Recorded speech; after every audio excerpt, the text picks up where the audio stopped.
a flashing blur of red and blue, a slow, deliberate step onto the pavement, a predator's smirk, a victim's measured breath. Detroit's night air crackled with something unseen, power shifting, justice lurking, a reckoning waiting to strike. Officer Shane Wilcox thought he was the hunter.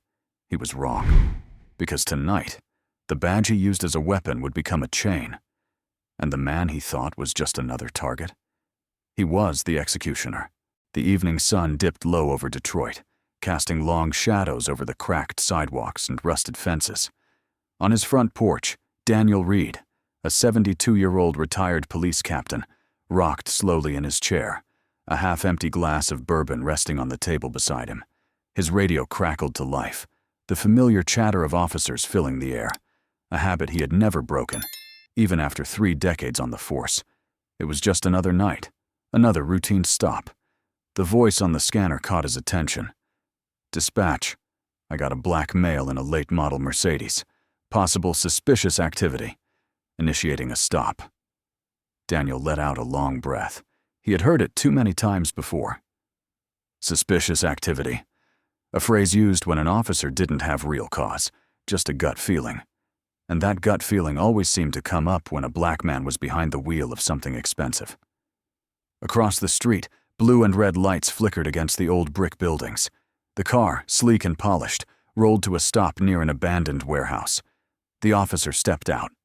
Shane Wilcox, a patrolman Daniel knew all too well. Young. Brash. The kind that carried a badge like a loaded gun with the safety off. Daniel sat up, suddenly alert. Something about the scene didn't sit right. The driver, well-dressed, mid-40s, rolled down his window calmly. Even from a distance, Daniel saw it in his posture. Not fear, not guilt, just patience. Something told him that this wasn't going to go the way Shane expected, and Daniel had a feeling it wasn't going to go the way he expected either. The hum of a distant freight train echoed through the abandoned industrial strip as Shane Wilcox stepped out of his patrol car, the neon glow of his squad lights bouncing off the sleek black Mercedes in front of him. His hand rested casually on his belt, near his holster, but not in a way that screamed aggression. No, this was more calculated.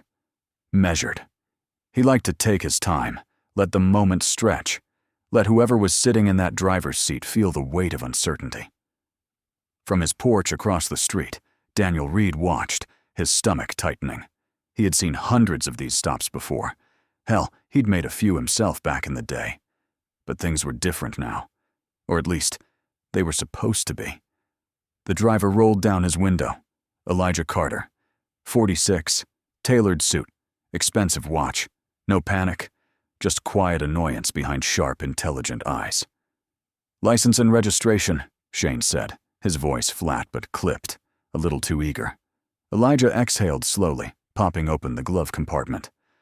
Sure, officer. His voice was calm, but there was an edge to it, one that didn't come from fear. Shane studied him like a puzzle he didn't quite know how to solve. Black man, high-end car, unbothered. The math wasn't adding up the way it usually did. You in a hurry tonight? Shane asked, flipping the license between his fingers. Not particularly. Where are you headed? Home. Where's home? That on the list of questions for a routine traffic stop? Elijah's tone was smooth. Too smooth. Daniel smirked, taking a slow sip of his bourbon. Oh, he's playing with him.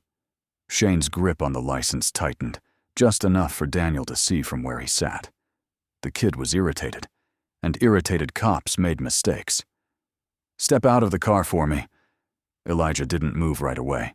He turned, locking eyes with Shane through the open window. Why? Shane's jaw tensed. Wrong answer.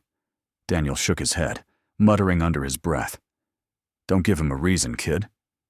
But Elijah wasn't a kid, and he sure as hell wasn't some random guy who didn't know what was coming next.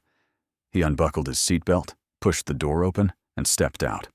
Taller than Shane, broader but relaxed. The kind of relaxed that made men like Shane nervous. Daniel saw the shift immediately. Shane wanted Elijah on edge, off balance, but he wasn't, and that pissed him off. Hands on the hood, Shane ordered. Elijah took his time walking to the front of the car. He placed his palms against the cool metal, head tilted slightly toward Shane. Still calm, still too calm. Shane patted him down.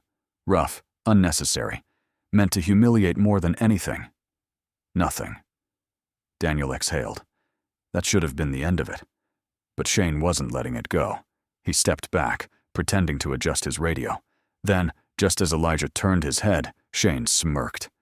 Daniel's stomach dropped. Oh, hell. Shane took a slow lap around the car, his flashlight sweeping the interior. Then, with the practiced nonchalance of a man who'd done it before, he reached through the driver's side and dropped something under the seat. Daniel sat forward in his chair, gripping the arms. His heartbeat kicked up, not because he was surprised, but because he wasn't. Well, Shane drawled, standing back up. Looks like we got a little problem here. He turned, holding up a small plastic bag between his fingers. Daniel let out a sharp breath. Planted. Just like that. Elijah didn't even blink. He just looked at Shane, something unreadable in his eyes. Then, slowly, he smiled. Daniel frowned. What the hell was that? Elijah wasn't panicking. He wasn't even angry. It was the kind of smile a man gives when he knows something you don't. And in that moment, Daniel realized Shane Wilcox had just stepped into a trap. Shane Wilcox twirled the plastic bag between his fingers, his smirk widening. You got anything you want to tell me, Mr. Carter? Elijah Carter stood by his Mercedes, his expression unreadable. His hands rested lightly on the hood, posture relaxed, too relaxed. From his porch, Daniel Reed's grip tightened on his glass. He knew that look, the look of a man who wasn't afraid, and men who weren't afraid had leverage. But Shane didn't see it. He was too busy feeling unstoppable. I've got probable cause now, Shane continued, tucking the bag into his pocket like a prize. And that means I can search the whole damn car. Hope you don't have any more surprises in there. Elijah exhaled slowly. You're making a mistake. That gave Shane pause, just for a second. Then he chuckled. Yeah, and what mistake is that? Elijah turned slightly, locking eyes with him. His voice was measured, calm, but there was a razor-sharp edge underneath. The kind that ruins careers. Daniel's brows lifted. Oh, now we're getting somewhere. Shane's smirk faltered. He wasn't expecting pushback, especially not from a man in Elijah's position. He was used to people pleading, making excuses, not standing their ground. Is that a threat? Shane asked, stepping closer. No, Elijah said smoothly. It's a warning. Daniel could tell Shane was trying to read him, trying to decide whether to double down or back off. Unfortunately for him, pride always won. Shane took another step forward, close enough that Elijah could probably smell the coffee and arrogance on his breath. Turn around and put your hands behind your back. And just like that, the line was crossed. Elijah didn't move, didn't react. Then, very deliberately, he smiled. Daniel felt his pulse jump. Oh, shit. Here it comes. Elijah reached into his jacket pocket. Shane's hand flew to his gun. Hey, hands where I can see them! Elijah froze, then spoke very slowly. I'm reaching for my badge. Shane's eyes narrowed, but his hand stayed firm on his holster. What badge? Elijah didn't answer. Instead, he moved deliberately, pulling out a thin leather wallet and flipping it open. The gold emblem inside caught the flashing red and blue lights, gleaming like a loaded weapon. Daniel's breath left him. There it is. Shane blinked, his brain struggling to process what was happening. Elijah's smile never wavered as he spoke. Elijah Carter, Senior Investigator, Department of Justice. Silence. Daniel watched as Shane's face drained of color. The other two officers shifted uncomfortably, exchanging glances, suddenly not so sure about their involvement. Elijah continued, his voice crisp, professional, and laced with amusement. You're being recorded, Officer Wilcox. Every word, every move, this entire stop. It's been watched in real time by my department. I was sent to observe corruption in this district. Congratulations. You just made my job a hell of a lot easier." Daniel actually laughed. Shane staggered back, his mouth opening and closing. He had just framed a federal officer, and there was no talking his way out of this one.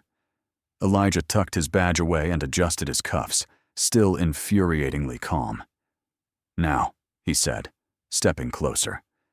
"Would you like to call your supervisor, or should I?" Daniel leaned back in his chair, lifting his bourbon in salute. This was about to get real interesting. Shane Wilcox stood frozen, his smirk long gone. The air around him had changed, thick, heavy, suffocating. The flashing blue and red lights painted his pale face in alternating colors, his mind racing for an escape that didn't exist. From his porch, Daniel Reed took a slow sip of bourbon, watching the scene unfold. He'd seen men panic before, but never like this. This wasn't fear of a fight. It was the fear of a man realizing he'd just destroyed his own career. Elijah Carter adjusted his cuffs, his stance still casual, still composed. But there was something different now, a kind of controlled amusement. "You're awfully quiet, officer," Elijah said smoothly. "Something wrong?" Shane snapped out of it, swallowing hard. "This is bullshit," he muttered. "You're lying." Elijah arched an eyebrow. "Am I?" Shane's eyes darted toward his backup, but the other two officers weren't standing by him anymore. They looked at him, then at Elijah, then at each other. Their hesitation was damning. They weren't about to go down with him. Elijah pressed the advantage. "You planted evidence on a federal agent. You violated protocol. You escalated without cause." He tilted his head. "Tell me, Officer Wilcox, how do you think this ends for you?" Shane's hands clenched at his sides. He was trapped, and he knew it. Daniel could see it, the moment a man realizes he's drowning. But there's no land in sight. Elijah reached into his pocket again, this time pulling out his phone. He tapped the screen once, then held it up. A live recording. And on that screen, a familiar voice echoed back in real time. Shane's voice, his threats, his demands, his smirks, everything. Daniel let out a low whistle. "Oh, you're done, kid." Shane lost it. "This is a setup!" he roared, jabbing a finger at Elijah. "This isn't legal! I was doing my job!" Elijah didn't flinch, didn't blink. Instead, he took a step forward, lowering his voice just enough that Shane had to lean in. "Your job?" Elijah whispered. "Your job is to uphold the law, not break it." The weight of the words hung between them, crushing Shane under their truth. And then came the final blow. The low hum of approaching engines. Daniel saw it first. The black SUVs rolling down the street, their headlights cutting through the night like knives. Federal agents. Shane turned just in time to see them surrounding the scene.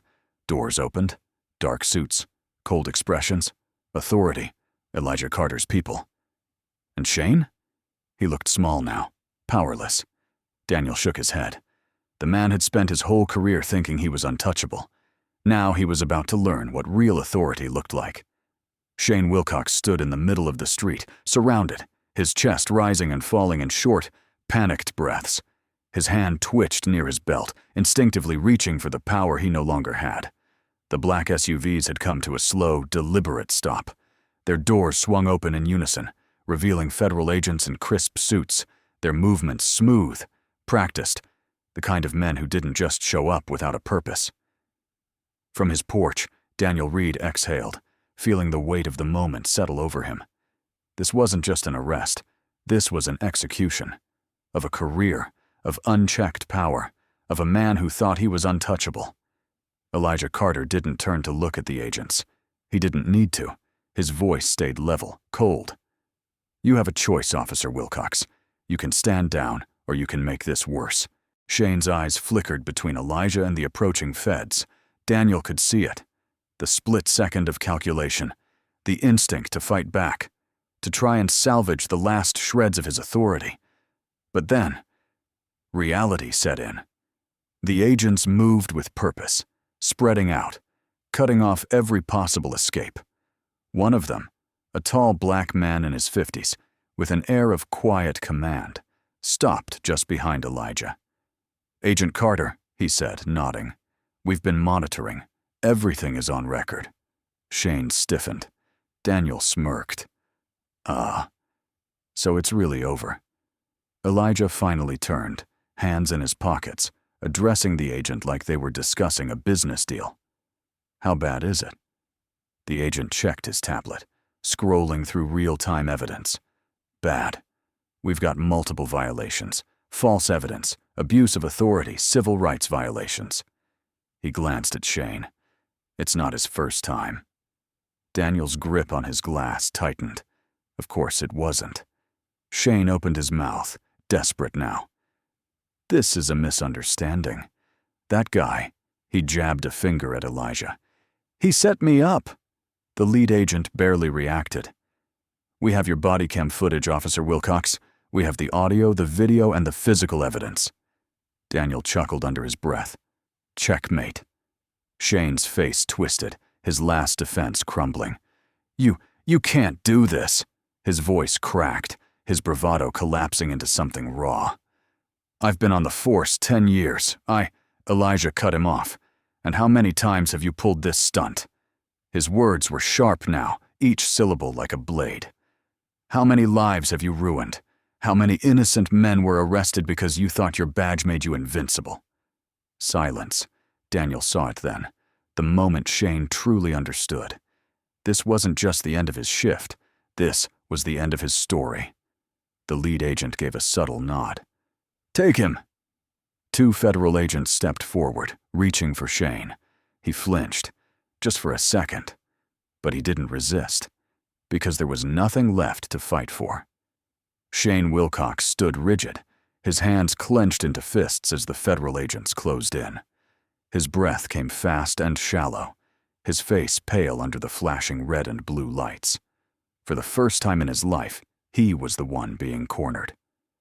From his porch, Daniel Reed watched in silence, bourbon forgotten in his grip.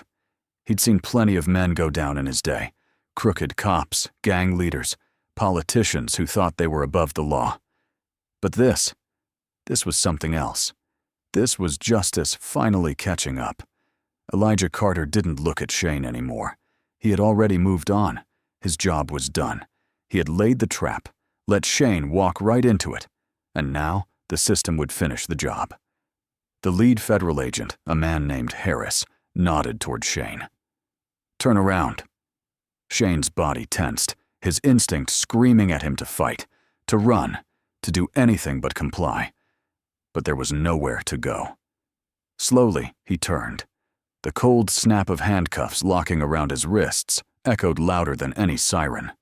Daniel exhaled through his nose. Poetic. One of the younger officers, the same one who had backed Shane without question earlier, now looked like he wanted to sink into the pavement. His partner wouldn't meet Elijah's eyes. Good. Let them feel it. Shane, though, he still wasn't done. "You're ruining my life," he spat at Elijah, his voice shaking. Elijah finally turned back to him, expression unreadable. "No, Officer Wilcox," he said, his voice calm but edged with finality. "You did that all by yourself." Shane gritted his teeth, eyes darting between the faces around him, searching for sympathy. There was none. Harris signaled to his agents. "Get him out of here." The feds led Shane toward one of the SUVs, their movements precise, professional. This wasn't their first takedown. Daniel leaned forward, watching as Shane stumbled slightly when they pushed him into the back seat.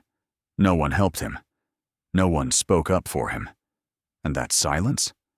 That was the real punishment. As the doors slammed shut, Elijah let out a quiet breath and turned to Harris. "We're processing him tonight?" Harris nodded. "Straight to federal holding. He'll be in front of a judge by morning." Elijah gave a short nod, but there was no satisfaction in his face, just purpose. Daniel understood that look. This wasn't personal for Elijah. It never was. It was about something bigger than one man, one bad cop, one arrest. Elijah turned, eyes landing on the 2 remaining officers. "You're both lucky," he said. "Because you have a choice. You can either keep playing the game and end up like him, or you can start doing your damn jobs the right way." The younger officer swallowed hard and gave a shaky nod. The other hesitated, then slowly removed his hand from his holster and nodded too. Elijah studied them for a moment longer, then turned toward Daniel's porch. Their eyes met. Daniel lifted his glass in a silent toast. Elijah gave the smallest nod before walking away. As the federal convoy rolled off into the night, Daniel sat back in his chair, letting out a long breath. For once, the city felt quiet. For once, the right man had won. The street felt different now, quieter, heavier, like it had just exhaled after years of holding its breath. The convoy of federal SUVs disappeared down the road, their red taillights fading into the Detroit night. On his porch, Daniel Reed swirled the last sip of bourbon in his glass, watching the dust settle, both on the pavement and in his mind. Elijah Carter stood by his car, adjusting his cuffs. He wasn't in a hurry to leave, but he wasn't lingering either. Men like him never did. He glanced toward Daniel, offering a small nod, a silent acknowledgement between two men who understood the weight of what had just happened. Daniel returned it. "We need more like you," he said, voice rough but certain. Elijah met his gaze, then smirked faintly. "We need fewer like him." Daniel chuckled, shaking his head. Fair enough. As Elijah slid into his car, Daniel leaned back, letting the warm night settle over him. This wasn't the end. Bad cops would keep coming. The system would keep fighting, and justice would never be as simple as it should be. But tonight, for the first time in a long time, the right man had walked free, and the wrong man had paid the price. That was something. That was enough. For now. At its core, this story isn't just about a corrupt cop getting what he deserves. It's about accountability, power, and the illusion of control. Officer Shane Wilcox thought he could manipulate the system, but in the end, the system caught up with him. This mirrors real life in so many ways, whether it's in personal relationships, business, or even society. Abusing power always comes at a cost. Those who manipulate, deceive, or act unjustly may seem untouchable for a while, but justice has a way of catching up, often when they least expect it. So, what can we take from this? Stay vigilant, stand for what's right, and never underestimate the power of truth. If you enjoy gripping stories like this, ones that make you think, question, and reflect, subscribe to the channel now. More dark, thought-provoking tales are on the way,